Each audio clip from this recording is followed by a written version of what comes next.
A pandemia é algo sério e prejudicial na vida real e na ficção, e agora sim podemos falar com propriedade, afinal estamos passando por uma e estamos usando os filmes como saída. No filme de hoje, chamado Os Escolhidos, pessoas aleatórias são isoladas em bunkers e são os últimos da espécie da humanidade, enquanto isso descobrem os mistérios dessa doença e da quarentena. Vários relatórios trazem notícias devastadoras para o mundo. Uma nova e poderosa gripe está lentamente destruindo a humanidade, se espalhando além da capacidade dos médicos de contê-la. Este poderia ser um evento que acabaria com a civilização humana. Então, a OMS começa a construção de 500 mil de bunkers subterrâneos. Para decidir quem fica neles, uma loteria é organizada e os vencedores sobrevivem. 6 anos depois, esses vencedores ainda vivem nesses bunkers subterrâneos. Há uma pessoa por bunker, e seu único método de comunicação é um computador que permite chat por vídeo em grupo, de até 7 pessoas. Sua comida é fornecida na forma de um shake em pó cheio de nutrientes. Um círculo artificial de dia e noite mantém seus padrões de sono normais, e uma máquina de remo serve como método de exercício. Saúde é o que interessa!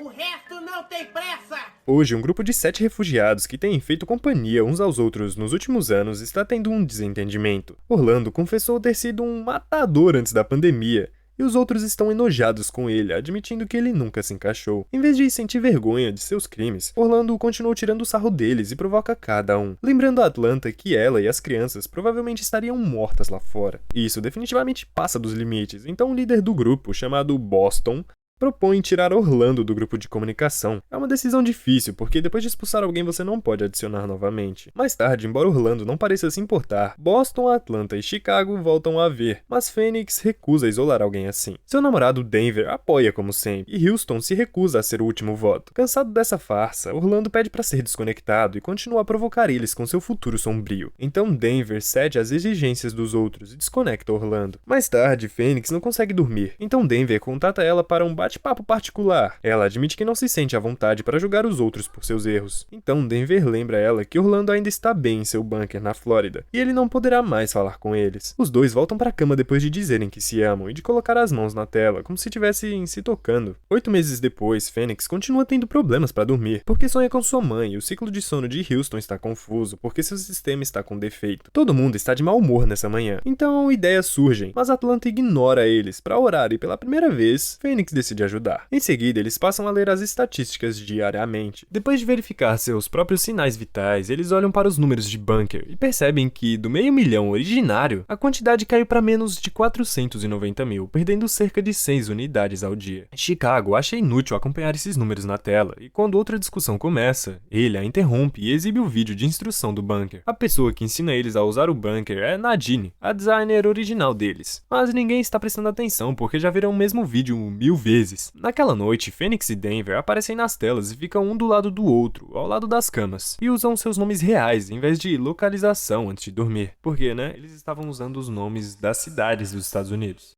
Não me diga! No dia seguinte, as telas de estatísticas de todos começam a funcionar mal antes de desligarem completamente. O programa de ciclo de sono de Houston também apresenta falhas. Phoenix se pergunta se eles quebraram algo quando baniram Orlando. Os outros não concordam que deveriam trazer ele de volta, e Denver não acha que ele pode fazer isso de qualquer maneira. Então, Phoenix fica chateado, porque ele nem vai tentar e decide ignorar seus amigos por agora. Preocupado, Denver contata ela em particular e lembra que ele só quer ajudar. Então Phoenix finalmente se abre e conta a ele sua história. Sua mãe faleceu muito antes da chegada da pandemia, e Phoenix estava na prisão quando ganhou na loteria. Até rimou. Ela nunca conheceu o pai porque ele faleceu quando era jovem, então sua mãe criou ela sozinha, mas isso também significava que Phoenix não via ela muito, pois a mesma precisava trabalhar. Como uma adolescente solitária, Phoenix começou a sair com uma multidão ruim e se envolveu em substâncias ilegais. Fazia ela roubar e mentir muito. Ela fugiu aos 17 anos e voltou depois de uma overdose, mas nunca mais parou. Uma noite, ela embriagada e paranoica, pensando que sua mãe havia roubado seu estoque, pegou uma lâmina, um objeto cortante de cozinha, e atacou ela, apenas para mais tarde encontrar seu estoque em seu quarto, onde havia deixado. Agora, Denver entende o porquê Phoenix nunca se sentiu confortável em banir Orlando, mesmo que ele ache que os crimes deles não estão no mesmo nível. Para ajudar ela a se sentir melhor,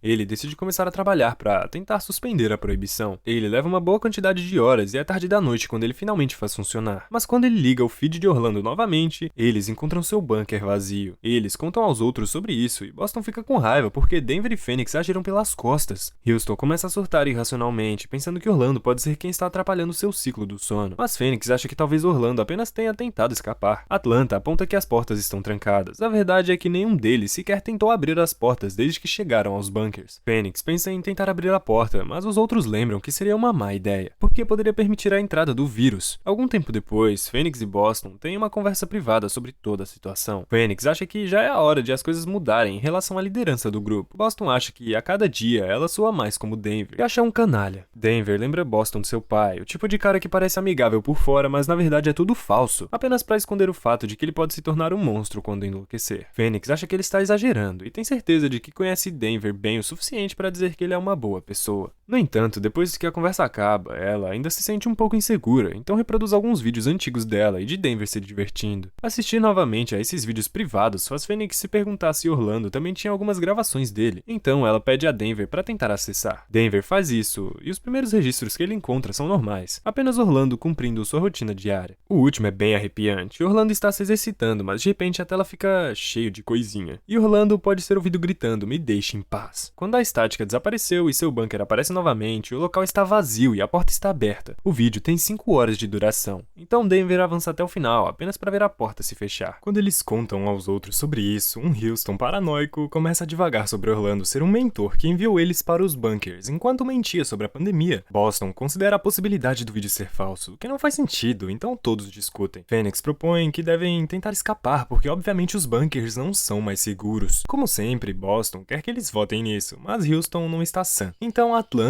acha que não é a hora de tomar nenhuma decisão. Mais tarde, naquela noite, Fênix começa a examinar cada canto do bunker mais de perto e encontra um pequeno painel na parede, que ela tenta remover. O trabalho dela é subitamente interrompido pelo computador, mostrando a todos que Houston está batendo a cabeça contra a parede sem parar. E então ele começa a rir loucamente enquanto espalha o sangue com a mão. Quando ele finalmente perde a cabeça no meio da sala, alguém entra no bunker logo antes de a tela ficar cheia de estática, apenas alguns segundos, e depois volta para o feed, mostrando que o bunker agora também está vazio. Fênix corre até a porta para ver se há alguém do lado de fora, mas não encontra nada, e Boston é forçado a admitir que não está mais seguro. Depois de compartilhar suas preocupações com Denver, Fênix vai dormir, apenas para ouvir alguém entrar em seu bunker. Felizmente, tudo acaba sendo um sonho, e quando ela acordou, encontrou um rato em sua cama. Aparentemente, o carinha entrou empurrando o painel que havia afrouxado ontem. Então, Fênix decide dar uma olhada. O próprio painel diz ventilação de emergência, e quando ela coloca a mão dentro do buraco, não encontra nada. Os outros verificam suas paredes e encontram o mesmo painel com nada atrás dele, o que não faz sentido, porque deveriam estar no subsolo. Mas uma vez, outra argumentação começa. Fênix assume a liderança do grupo, pede a Denver para usar o computador para ver se ele consegue entrar em contato com outros sobreviventes, enquanto o resto deles começa a examinar o bunker mais de perto, para ver se conseguem encontrar algum ponto de saída possível. Chicago, no entanto, acha que eles não devem fazer nada e esperar, então ele não se junta à busca. Ninguém consegue encontrar nenhuma pista. Então a Atlanta decide arriscar e quebra o cano que fornece o shake em pó para ver aonde ele leva. Assim como aconteceu com o painel, é só um enorme espaço vazio. Nesse momento, a tela dela começa a ficar cheia de estática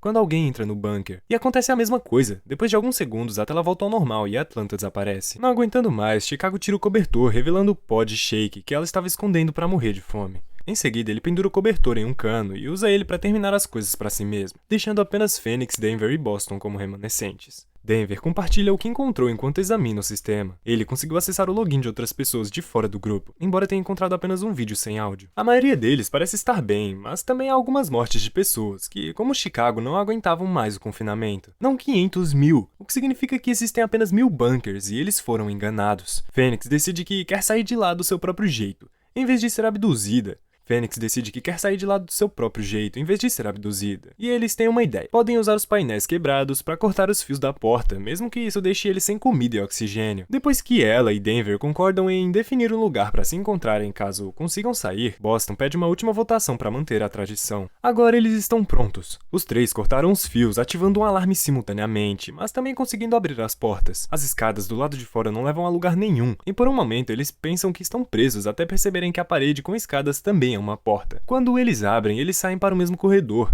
porque estiveram dentro do prédio o tempo todo. Depois que Fênix e Denver se beijam pela primeira vez, o trio começa a investigar o local, descobrindo que cada porta leva eles aos diferentes bunkers, que sempre estiveram um ao lado do outro. Eventualmente, eles encontram uma porta que leva eles até o telhado do prédio, e lá eles descobrem que estão em uma cidade que está funcionando normalmente, como se uma epidemia nunca tivesse acontecido. Há também 2 guardas bloqueando a única saída. Então Boston distrai eles para dar aos dois uma chance de escapar. Fênix quer respostas, então ela e Denver entram em uma parte diferente do prédio, cheio de escritórios. Quando eles encontram um que contém um monte de papelada, Fênix começa a examinar ele e Denver encontra um quadro com as fotos do grupo, mostrando eles como condenados. É assim que eles são repentinamente encontrados por Nadine, que aponta uma pistola pra ele. Houston estava em uma gangue e foi responsável por 20 eliminações, 20 sumiços. Atlanta sofreu depressão pós-parto e afogou as filhas. Chicago era um viciado e um trabalhador de rua. Ele simplesmente atacou muitos de seus clientes para roubar eles. Boston roubou um único banco com seus 2 irmãos e depois traiu os dois para ficar com todo o dinheiro para si. Por fim, Denver perseguiu e eliminou, atacou 11 mulheres que conheceu em um site de namoro. Fênix se enoja com tudo isso, mas Nadine insiste que fez uma coisa boa ao dar eles uma vida melhor do que a prisão e uma chance de deixar o passado para trás, criando algo novo. De repente, mais guardas chegam e atacam os dois. Então, Fênix acorda mais tarde em seu bunker. Um homem misterioso se aproxima dela enquanto ela está na cama, mas Fênix acorda, percebendo que ela estava sonhando. Agora, ela e Denver estão algemados a algumas cadeiras, então começam a discutir o que aconteceu. Fênix não consegue acreditar que ela confiou em Denver, mas ele garante que ama ela da mesma forma que as mulheres que ele atacou. Ele suspeita do experimento desde que ela confessou o crime, justamente com a confissão de Orlando e sua própria história. Não foi difícil para Denver somar 2 mais 2. Ele não disse nada porque achou divertido e fascinante ver tudo isso acontecer. Então, Fênix diz que ele é um sociopata e Denver simplesmente concorda. Em seguida, os guardas levam eles de volta ao corredor,